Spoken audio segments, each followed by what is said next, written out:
Samsung ఇలాంటి కొత్త phone తెస్తుందని అస్సలు ఎక్స్పెక్ట్ చేయలేదు. ఈ కొత్త సామ్సంగ్ ఫోన్ కేవలం 5 రూపీస్ కాయినంత సన్నగా ఉంటుంది. 1 వీక్ నుంచి ఈ ఫోన్ నేను వాడుతున్నాను. కేవలం ఒకే ఒకటి నాకు తక్కువ అనిపించింది. ఇది సామ్సంగ్ కొత్త ఫోన్ G Fold 7. ఇది ఇప్పటి వరకు ఉన్న అన్నింటిలో slimmest and lightest foldable smart phone.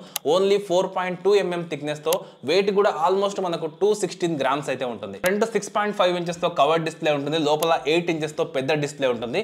నిజంగా మల్టీ టాస్కింగ్ కోసం చాలా బాగుంటుంది. ఒకేసారి మీరు 2-3 యాప్స్ అయితే ఓపెన్ చేసి యూజ్ చేసుకోవచ్చు. స్నాప్డ్రాగన్ 8 ఎలైట్ ప్రాసెసర్ ఉండడం వల్ల మీరు యాప్స్ ఓపెన్ చేసినా, హెవీ గేమ్స్ ఆడినా కూడా మీకు ఎటువంటి ప్రాబ్లం అయితే ఉండదు. మెయిన్ గా ఇందులో రైట్ సైడ్ 200 మెగాపిక్సెల్ కెమెరా ఉంటుంది. అలాగే 12 megapixel ultra wide, 10 megapixel telephoto camera censor అయితే ఉంటుంది. ఫోటోస్ క్వాలిటీ గురించి చెప్పాల్సిన అవసరమే లేదు. ఆల్మోస్ట్ మీరు 30x వరకు జూమ్ అయితే చేసుకోవచ్చు. అలాగే ఫ్రంట్ సైడ్ లో మనకు 2 పంచ్ హోల్ కెమెరాస్ అయితే ఉంటాయి 10 మెగాపిక్సెల్ కి సంబంధించి. ఇక ఈ ఫోన్ కాస్ట్ అరౌండ్ 1,74,000 వరకు అయితే ఉంటుంది.